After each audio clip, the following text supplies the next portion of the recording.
So, let's recap. As the Falklands War reaches its peak, shipwrecked Argentinian sailors, sex-starved and hallucinating after weeks at sea, stagger ashore, see a school of penguins, and ravish them. Yes. But the penguins turn into sex-starved nuns for the fantasy sequels. Naturally. And at the climactic moment, Margaret Thatcher. Played by Nastasia Kinski. Who else? She rips off all her clothes. And then there is that incroyable gangbang with all her generals. And when she climaxes, she screams, "Rejoice! Rejoice! We've recaptured the Falklands." Falklands, it's the Falklands. Isn't that what I said? Yeah, but no, it's not a problem, Claude, it's not a problem. Now, you feel sure that you can shoot all of this on the Channel Islands for a budget of £10,000? Oh, I know the island of Sac real well, no problem. No, it's Sark. Sark, Claude. That is what I said, no? Well, look, it's all academic anyway, because it's a deal. And you're absolutely sure I can't dissuade you on the title? But please, Monsieur Bestard. I'm a creative artist. I was the director of Un homme et une femme et 5 yak. Argy it is. Sarah said you wanted to see. Oh, good, yes, I did. Oh, by the way, Piers, do you know Claude Chagall, France's filthiest cineast? No. Good, keep it that way. Cheerio, Claude. Enjoy the movie. Right, I'm here now. What do you want? My. You're in a tetchy little mood, aren't you? What's the matter with you? Still not found your Winnie the Pooh thermos? No. Well, try and look on the bright side, Piers. There are people in England who've lost their jobs, their homes, their will to live. I think a thermos jug sort of pales into insignificance, really, doesn't it? It's a present from Father Christmas. Anyway, fat lot you care about people in England.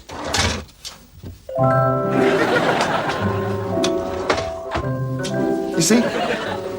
I care. And I suffer, Piers. Boy, do I suffer. My shares are going down faster than old Juggier's does on Camilla. All those wonderful investments I made when Maggie was on the throne. Armaments, nuclear fuels, ozone hostile chemicals. All suffering because of the treasonable ineptitude of our so-called government. That's why I asked you here, Piers. For I have a plan.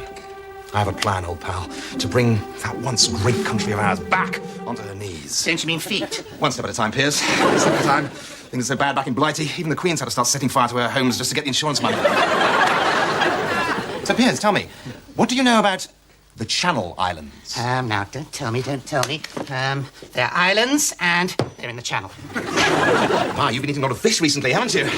Yes, but also, the Channel Islands, Piers, are the most tremendous tax havens. There are billions and billions of pounds on which duty has never been paid. Now, if all that money were to be declared and taxed at UK mainland rates, why, there'd be enough cash there to rebuild the entire infrastructure of the United Kingdom, with enough left over to pay for all of Fergie's holidays. See? Oh, no, I don't. But it's very simple, Piers. All you have to do is to issue an EC directive abolishing all offshore tax havens, and Britain will be saved. That's absolutely brilliant. I'll do it today. No, Piers. Tomorrow's fine. Give me a chance to get my money out. Now, look here, Bastard. Calm down, Grevy. Sit down and have a brandy. Well, what I want to know is who put Fletcher Dervish up to this Channel Island fiasco? I know, it's outrageous. I begged him not to do it. I mean, I've got the odd few million stashed away in Jersey myself. So most of the government will all be ruined. Could be good for the country, though. The country? This is far more important than the country. We're talking about the future of the Conservative Party here. I mean, surely Fletcher Dervish couldn't have got up to this scheme on his own. It takes him 20 minutes to do up his shoelaces. Yeah. Well, I've heard a rumour that he's been wined and dined by Jacques Delors. Really? Yeah. 3 days last week. Piers came back from lunch wearing the special hat McDonald's give to good girls and boys who eat up all their food. Sounds pretty conclusive. But why? Well, the French have always hated us owning the Channel Islands. Anything they can do to loosen the historic link. Yeah, well, they've certainly managed to rekindle a lot of rampant anti-European feelings. We're going to have to call a special party conference on Britain's very membership of the community. No. Yes. And we only whipped the Euro rebels into line last time by the skin of Paddy Ashdown's teeth. And if the Brixton Boar loses this time, I suppose there'll have to be a leadership contest. Not that the cabinet contains anyone you'd want to run your local club, let alone run the United Kingdom. Certain influential elements have asked me if I would consider standing. You? Well, why not? I could win. I know where the bodies are buried, metaphorically and actually. And you would do very well if I were PM. You wouldn't have to wait for the odd budget leak. I could sell you the whole damn thing a week in advance. It's a tempting thought. Oh, come off it, Grevy. I mean, you're far too old. No, the last thing that Britain needs is some superannuated Harold Macmillan impersonator. Thank you. No, she needs somebody young, somebody sexy, somebody 21st century. Yeah, sort of English Bill Clinton, only with brains, obviously. And who had you in mind as this virile young standard-bearer, as if I couldn't guess? Well, I'll give you a clue. It's not Rhodes Boyson. Well, make no mistake, my friends. The time has come to choose. Yeah. everyone in this hall knows in their hearts that England is simply the greatest country in the world. So why should the nation that produced Shakespeare, Dickens, Christopher Wren, Florence Nightingale, and those are just the people on our banknotes, for Christ's sake, kowtow to the continent that produced Hitler, Napoleon, the Mafia, and the Smurfs? My friends, I have toiled in the bowels of Europe, and I know what shit passes through shit. And I won't say, oh, pardon my French, because I think it's about time we had some bloody good old-fashioned Anglo-Saxon. Before me, I see thousands of brave Britons, whereas behind me cower the ranks of the gutless, the spineless, and the brainless. So are we, the victors of El Alamein, going to allow these faceless people to sell us into Euroblivion? No! Or are we going to stand up in this great British party and demand our country back? For if that is the will of the conference and a man is needed to save Britain, then I am humbly prepared to put myself forward. For I love my country, and I wish to serve her.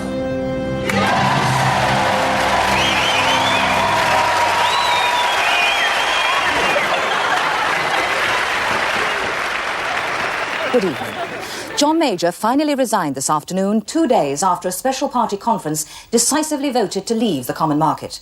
It now seems certain that two separate Conservative parties will contest next month's general election.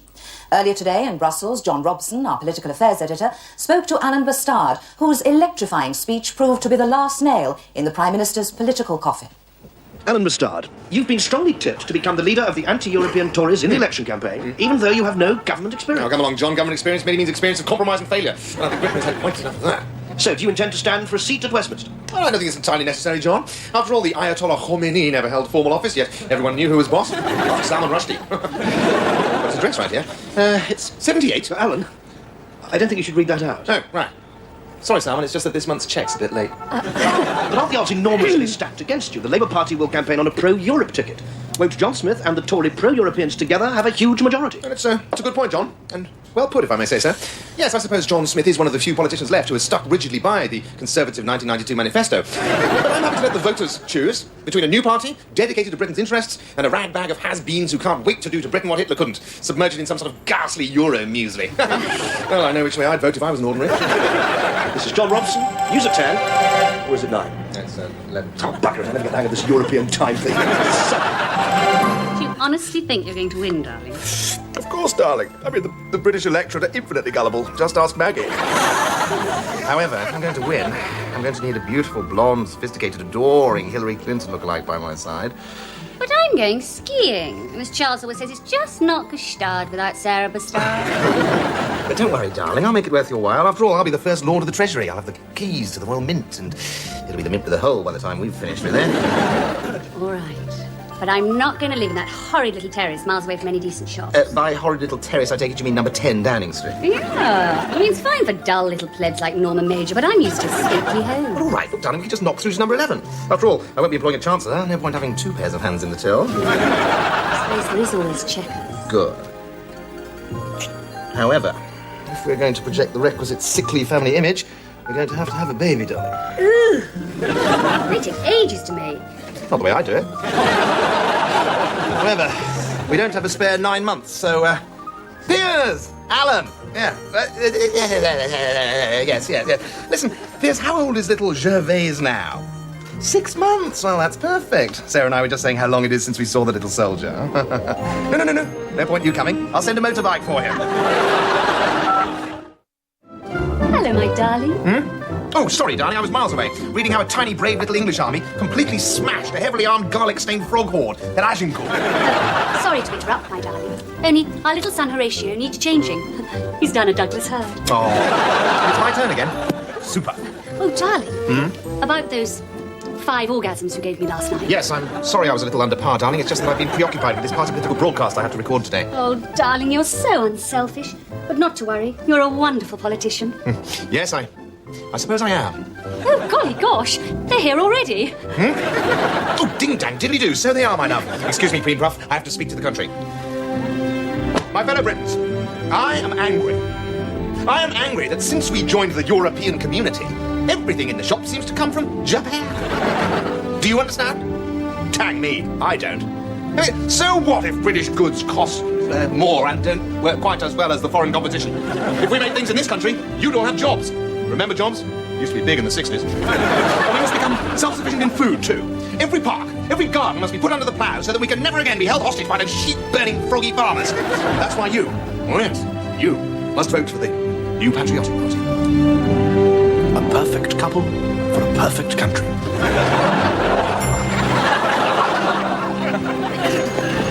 Sir Greville, you've just been talking to the Prime Minister. Yes, he lives here, you know. Tell me, is he alarmed at the huge success of Alan Mustard's election broadcast? No, not really. We neither of us believe that the British electorate will ultimately vote for a man known to be having a sadomasochistic relationship with Commissioner Fletcher Dervish. Well, it's back to you, Frank, in the studio. New Patriotic Party HQ, First Lady in Waiting speaking. Certainly, I'll see if I can get him. Alan? Now, Clinton. Clinton! Hillary! No, Bill.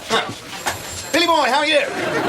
Oh, please, when you were running an election campaign, did I phone you up and try and score? Besides, I don't know why you waste your money, you don't even inhale anyway.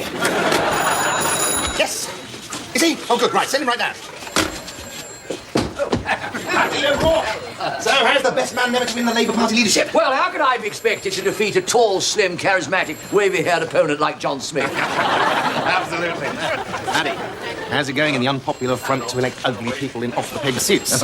Any splits yet? Well, not so far. You see, at least half our candidates hate the EC, but they're scared of rocking the boat. I mean, they're so desperate for power, they'd even consider getting into bed with John Major.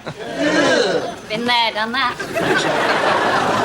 So, all in all, I think any hopes of our fomenting an open split in the Labour Party is pretty slim.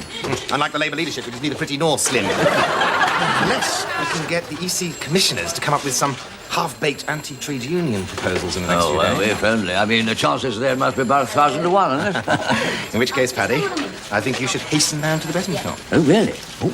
Alan? Yeah. Piers is here. Right, out the back way, Paddy. Oh, right you are. You don't happen to know if there's a betting office nearby, But do you you? could always try number 11 Downing Street. Oh, yes. Yeah, could I hang on? Yes, just bugger off. Piers, you're dreadful. I know. This is all your fault. Ever since that conference when you made a complete fool of me. God did that, Piers. I've been getting threatening phone calls, hate mail from people I don't even know. Piers, I did warn you that your Channel Island proposals would annoy a lot of vested interests. No, you didn't. You said it would help rebuild Great Britain. Piers, you give the average Tory voter the choice between helping to rebuild Britain and another 0.5% of his deposit account and his dog poo through the letterbox every time. Yes, but what am I going to do? You must go straight back to Brussels, Piers, and introduce a policy to win all the disaffected Tories back into the pro-European camp. Yes, I know that, Sarah, but how? Well, you could initiate a policy to, say, for example, ban trade unions. Oh, no. The other commissioners would never go along with that, Sarah. Well, that doesn't matter, as long as you've got plenty of publicity back in Britain. Now, as it so happens, I've jotted down a few random thoughts on the subject for you. Brilliant. Thank you, Sarah. I'll pop off and do that straight away. Silly me, I nearly forgot. Adam. Yeah. Have you finished with Gervais yet? Oh, the brat! Yes. Sarah, where is it? Well, I don't know, you had him last. What? When we were down the coal mine. Oh, no, you haven't left him down a coal mine. No, wait a minute. We went down the mine shaft in that filthy cage, jammed in with all those sweaty half-naked miners. Yeah, that was the best part. I did refer to opportunity with the brat, put the brat down, picked up the pickaxe, did refer to opportunity with the pickaxe, put the pickaxe down, and we just came back up. Alan, you idiot. Well, it doesn't matter, they can pick him up during the next shift, can't they? It's one of the mines earmarked for closure. We were the last people out. So we were. In fact, weren't they going to blow it up to prevent all that contaminated water seeping into the river? Oh, my God, that's terrible. Piers, I think it's rather a green thing to protect Britain's rivers. Oh, come on, for Christ's sake, it's only a baby, Piers. You can always have another. You've done it once, haven't you? You harmless, vicious swine! Oh, dear. Oh, dear. Oh, dear, oh, dear. Oh, dear, oh, dear.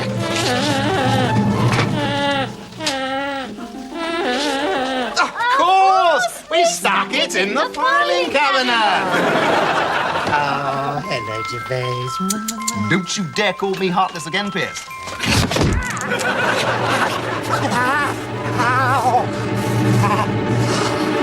This has been the most extraordinary election campaign I've ever experienced.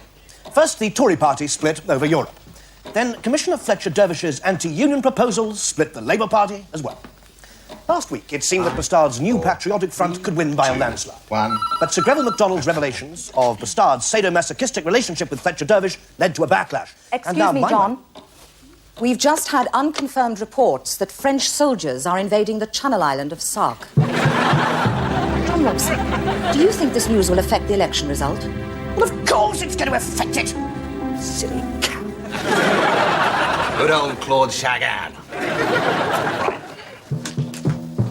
It's 8 a.m., and with only a handful of results to come, the Patriotic Party has won 437 seats against the Progressive Federalists' 201.